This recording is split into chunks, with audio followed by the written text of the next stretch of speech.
皆さんごきげんよう、上川薫です。今回取り上げる話題は、ウクライナ情勢を軸にして、アメリカやヨーロッパ、様々な国が慌ただしく外交に走り回っている時期です。それぞれ各国の動きなどについて追っていきましょう。まず全体の構図について説明します。ウクライナの戦場においては現在もなお激しい戦闘が東部戦線を中心にして展開中です。また、ロシア側から一般市民向けの攻撃といったものも連日大型の突撃ドローンであるシャヘドを使って行われており、ウクライナのどこが戦闘地域になってもおかしくない状態が続いています。一方においてその当事者を抜きにしての停戦協議を行おうとしているのがアメリカとロシアで、現在水面下でその条件闘争といったものが行われているだろうとされています。トランプ大統領は近いうちにでも合意にこぎつけることができるという見通しを示していますが、現在のところその具体的な日時については定かではありません。合意形成がなされた場合は、プーチン大統領と直接会っての首脳会談が考えられているそうです。ですが、当事者を抜きにした停戦協議といったものはかなり無茶のあるものです。その上、ウクライナの地下資源交渉をめぐっては、つい先日、ウクライナのゼレンスキー大統領とアメリカのトランプ大統領との間における首脳会談で激しい口論が発生し、調印式が中止になるといった出来事が発生しています。これに伴って、ウクライナ、アメリカとの間における隔たりが非常に大きなものとなり、ヨーロッパ各国も対応協議に追われているところです。まずはこのあたりから何が報じられているかについて見ておきましょう。先日の激しい口論が起こった際のバンス副大統領、彼にまつわるホワイトハウスの発信を見ておきましょう。バンス氏の言葉としてホワイトハウスの公式アカウントはこのように発信しています。Have you said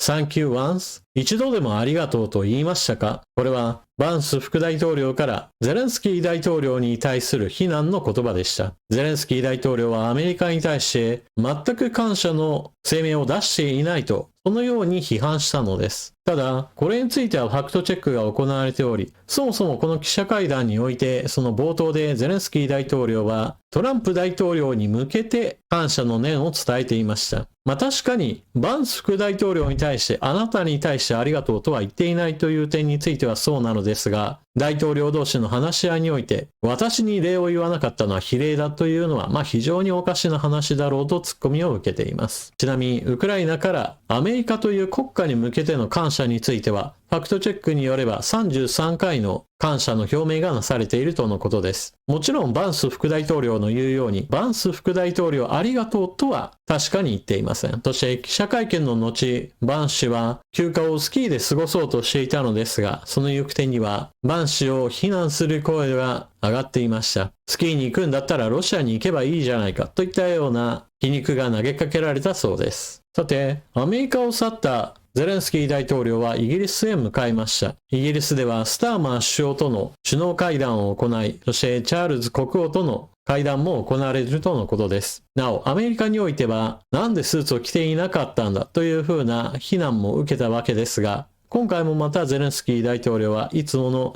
準軍服を着ています。ちなみに、チャールズ国王との会談においても、この服を正装として出席することとしています。また、イギリス王室もそれ失礼だとは全く受け止めてはいないようです。BBC の記事より、イギリス首相がウクライナ大統領と会談、全面的な支援を表明、4200億円超の融資計画で合意。ウクライナのゼレンスキー大統領は、スターマー首相が2日に主催する首脳会談に合わせてロンドン入りし、首相官邸でスターマー首相と会談した。両首脳はロシアとの戦闘が続くウクライナの防衛力支援のために約4270億円を融資することで合意した。会談に先立ち、スターマー氏は、イギリスはウクライナを支援すると改めて表明。我々は必要な限りウクライナと共にあると述べた。また、ウクライナの永続的な平和を実現するための揺るぎない決意にも言及した。ゼレンスキー氏は、私たちは皆さんの支援を求めてきました。これほどのパートナーがいられて、これほどの友人でいられて、本当に嬉しいとスターマー氏の支援に感謝した。2日にはロンドンでスターマー首相主催のヨーロッパ首脳会談が行われる。将来的なウクライナ和平協定の遵守をどのように確保するか、ヨーロッパ各国首脳が話し合いを進める見通し。ゼレンスキー氏はさらにイギリス国王チャールズ3世と面会する予定も入っている。まず第一に、イギリスにおいては、ゼレンスキー大統領がスーツを着ていないことに関して批判する人はいません。スターマー首相もそうですし、チャールズ国王にしても、ゼレンスキー大統領が戦時下の指導者であることを理解した上で、彼の服装についても尊重してくれています。そもそも、第二次世界大戦当時、チャーチル首相がアメリカに行った際にも軍服を着ていなかったといった事情などもあり、状況に応じて服装が変わるといったことに関して、イギリスがとやかく言うような立場でもないわけです。ちなみにヨーロッパ各国においても、ゼレンスキー大統領はスーツを着ていないわけですが、それに伴って各国の首脳やもしくは国王との会談においても、これを批判するといった話などは今のところ私は目にしていません。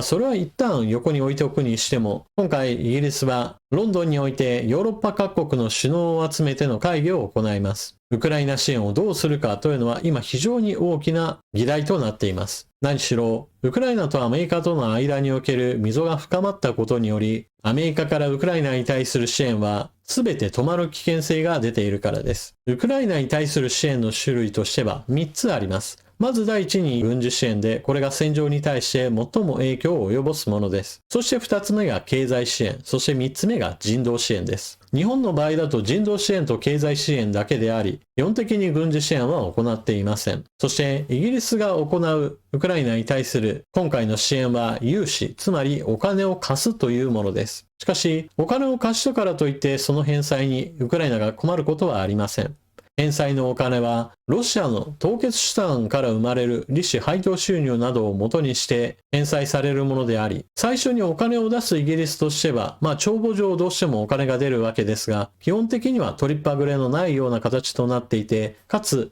貸付を受けたウクライナも返済のお金を自分で用意しないで済むという利点があります。こういったロシアの凍結資産を利用した融資については、2022年や2023年頃の1年2年といった非常に長い議論を通して、ようやく今では当たり前のように行われるようになりました。現在ドイツでも同様にして4000億円規模のウクライナに対する融資が取りまとめされているそうです。そして、ロンドンでヨーロッパ各国の首脳が集まることによって、ウクライナ支援の枠組みをどのようにするか話し合いが行われます。アメリカからウクライナに対する支援が全部止まるというのであれば、当然のように今の状況を支えるためには、ヨーロッパ各国はこれまでアメリカが行ってきたのと同じぐらいのレベルでの支援を行わなければ状況を維持するのが困難になります。ロシアの凍結資産の元本については凍結したままで、その上積み部分だけを使って融資するという形を取るのは、ちょっと資金規模としては頼りないものです。もういっそのこと凍結資産を没収してウクライナに資金として供与するなりすれば話はもっと早いのですが、なかなかそうもいかないようです。もちろん私は国際法についての専門家ではありませんが、ヨーロッパやもしくはアメリカにおいても凍結資産の没収については国際法上なかなか難しいといった話が毎回のように記事の中で説明されており、なんともじれったいものです。そして EU としての支援で大きな予算を作ろうという話もあるのですが、EU は様々な国が加盟していることにより全会一致というのをなかなか目指すことが難しいです。例えば親ロシア派の国であるハンガリーはウクライナに対する支援のお金を EU の枠組みの中で作るべきではないという話をしています。そしてアメリカのトランプ大統領が停戦協議に乗り出すというのであるから、 EU もまたウクライナ支援なんかほっぽり出してさっさとアメリカと連携してウクライナ停戦協議のサポートに回るべきだというような主張をしています。ハンガリーはおそらくウクライナに対する支援予算を作ろうとすれば、これ猛烈に反発することでしょう。そしてトランプ大統領はヨーロッパの安全保障はヨーロッパで全て担うべきだというのを持論としています。ウクライナに対しても停戦協議が合意されたとしても、その後の安全を守るにはヨーロッパ各国が関与すれば良いとしています。それに加えてロシアのプーチン大統領からは、アメリカ軍はヨーロッパから手を引けといったような要求もされており、トランプ大統領はこれに応える可能性が示されています。つい先日、アメリカの国防予算について削減するといったことが公表されています。削減対象はヨーロッパや中東地域における米軍の展開を減らし、主に中国を意識してアジア方面の戦力を整備するといったことが考えられています。通常戦力の削減だけではなく、核兵器についても見直しが行われるかもしれないといったこともあり、フランスのマクロン大統領はヨーロッパ独自の核抑止力について議論が必要だと述べています。産経新聞の記事、マクロン大統領、ヨーロッパ独自抑止力にフランスの核兵器利用、議論する用意がある。マクロン氏は、ヨーロッパはアメリカに依存しない安全保障の構築が必要だと訴えた上で、もしヨーロッパの仲間がより独自性を強め、抑止力を持とうとするならば、我々は論議をオープンにせねばならないと述べた。フランスの核ドクトリンでは常にヨーロッパが考慮されてきたとも主張した。そして安全保障の問題だけではなく、経済分野においてもトランプ大統領は EU に対して非常に強く当たっています。トランプ氏、EU はアメリカを騙すために結成、25% 程度の関税。対象は自動車やその他全てだ。トランプ大統領は記者団に対し EU からの全ての輸入品に 25% 程度の関税を課すと表明した。EU は経済への打撃を未然に防ぐため、アメリカとの交渉を通じて関税の回避を目指す構えだ。トランプ氏は EU への関税について問われ、決定済みだ。間もなく発表するが、一般的に言えば 25% になるだろう。対象は自動車やその他全てだと述べた。EU に対して我々の自動車や農産物を受け入れないと主張し、アメリカが EU に対する貿易赤字を抱える現状について不満を述べた。また、EU はアメリカを騙すために結成されたとの持論も展開した。これまでトランプ氏は EU がアメリカから輸入される自動車に課している関税が 10% で、アメリカ側の 2.5% よりも高いことを批判。さらに EU が 20% 程度の付加価値税、日本でいう消費税をかけていることも問題視していた。トランプ大統領がヨーロッパに対して安全保障、経済分野において強く当たっていますが、彼の取り巻きの一人であるイーロン・マスク氏も最近でこのような発言をしています。トランプ氏の掲げる政策の一つ、Make America Great Again、偉大なるアメリカを取り戻そうといった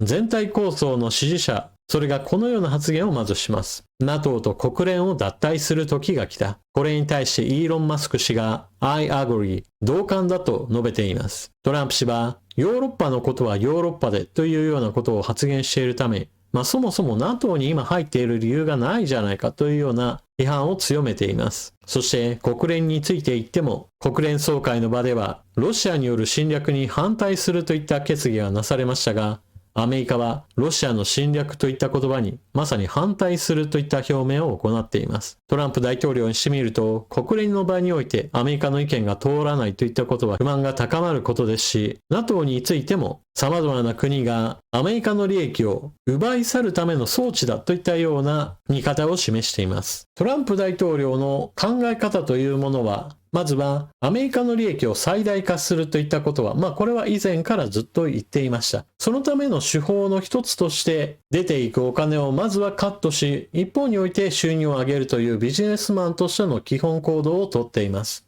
ただしそれが政治的に応用されると NATO という枠組みそれ自体に対するまずは疑問符をつけることとなりました。ヨーロッパ各国はアメリカの軍事力に頼っており、自分たちはお金を全く出していない。彼らはアメリカの富を奪っていく存在だとして、ヨーロッパのことはヨーロッパにというようなことを述べているわけです。そのためにイーロン・マスク氏はそうだそうだといった感じで NATO から脱退してしまえばいいのにというようなことも言い始めてしまうわけです。そして国連について言っても、アメリカに本部があるんだからアメリカの言うことを聞くような下部組織であれば良いのに、そうではない存在であるからして、果たしてこんなところにアメリカの席を置いておく必要があるんだろうかといったこともまたトランプ氏にしてみれば非常に多額の支出をしているのに対して見返りがないではないかという話へとつながってくるわけです。この話は現在アメリカ国内で行われている連邦政府の支出を大幅に削減するといった動きへともつながってきます。アメリカの富が世界中へとばらまかれている。これは果たして良いことなのか。トランプ氏はそうしたことに疑問を訴え、たとえそれが人道支援であろうとも、本来であれば自分たちの問題は自分たちで片付けるべきであり、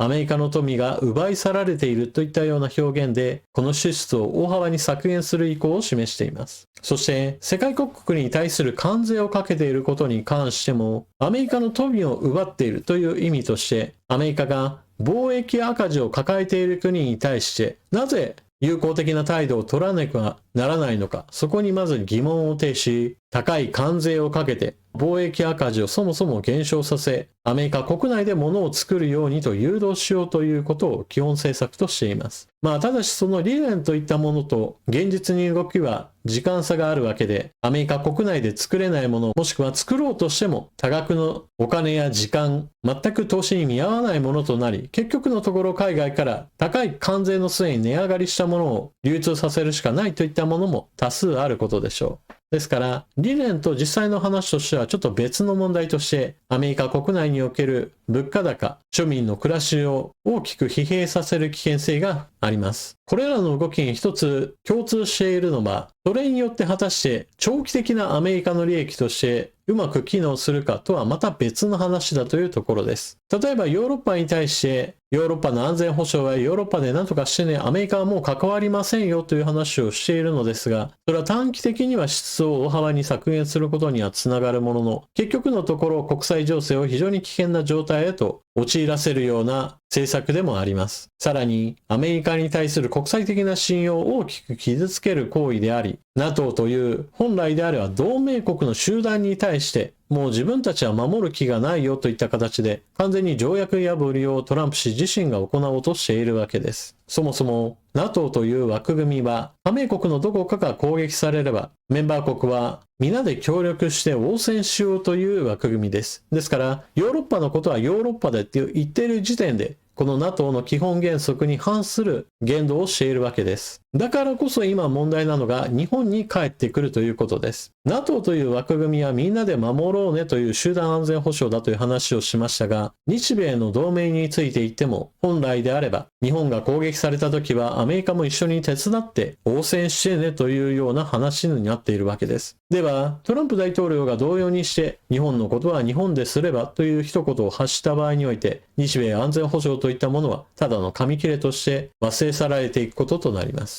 日本のことは日本ですればいい。それは NATO という枠組みの中でヨーロッパのことはヨーロッパで頑張ってねと言ったのと全く同じことだというふうな話になれば、同盟関係といったものがある日一瞬にして吹っ飛んでしまうということを意味するわけで、アメリカの長期的な利益には反するという批判が出るわけです。また今、ウクライナをめぐってトランプ大統領がプーチン大統領との間で停戦協議の話し合いを行い、プーチン氏は非常に約束を守る男だというような高評価を何度となく口にしています。これと同様にして日本をないがしろにして中国とアメリカの間で何らかの取引外交が行われて、その決定を日本に押し付けるといったことが発生したとして何の不思議があるんだろうというふうにして悪い前例を今まさにトランプ大統領が作ろうとしているわけです。だからこそヨーロッパはヨーロッパの国々で安全保障問題に取り組まなければならなくなっているといったのと全く同様にして日本もまた自分の国は自分の国の力だけで守れるぐらいのそのぐらいの防衛強化を考えなければならないというわけです。ちなみにこれ関連の話として石破総理が就任したその当時においてはアジア版 NATO といった話をしていました。現在ではその話についてはなかったぐらいの勢いで全く表には出ていません。しかしこのアジア版 NATO についての理解がちょっとおかしい人が石破総理の先見の明があるなどとして褒めている人がいて、それにさらに賛同し拡散する人たちが結構いるようです。しかしこれはかなり間違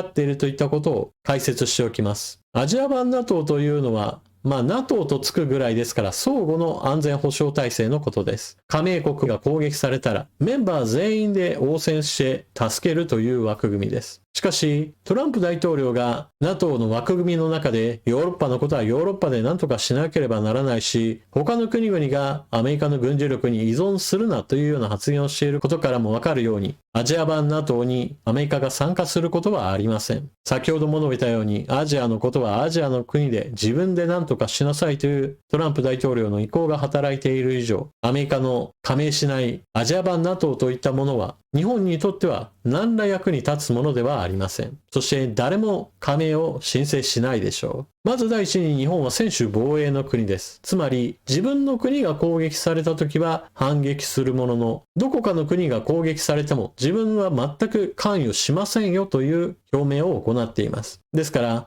アジア版 NATO ができました。日本が入っています。他の国が入っていて、中国に攻撃されました。でも日本は専守防衛の国なので、アジア版 NATO に加盟しているものの、全く助けにはいきません。ただし日本が攻撃された時には、アジア版 NATO に参加している国は、日本を助けるために軍隊を出して戦ってください。このような不平等条約に参加したいと思う国があるでしょうか。私は一つの国もないと思います。といった具合にして、現在、トランプ大統領の言動といったものは、従来の国際情勢の基本的なルールそのものについてもかなり動揺をもたらすものであり、新しい秩序を構築する前に混沌の世界がやってくるぐらいの感じを持った方が良いでしょう。というわけで今回は欧米の動きを中心として話をしてきましたが、話の結末としては日本も無関係ではないといった部分についての指摘を行いました。あなたはこの話を聞かれてどのようなことを思われたでしょうか。ぜひともコメントしていってください。それでは最後までご視聴いただきありがとうございました。情報の整理整頓、また話が刺激になったなと思われる方は、ぜひともスーパーチャットのご利用もよろしくお願いします。それでは次の動画でまたお目にかかりましょう。またね。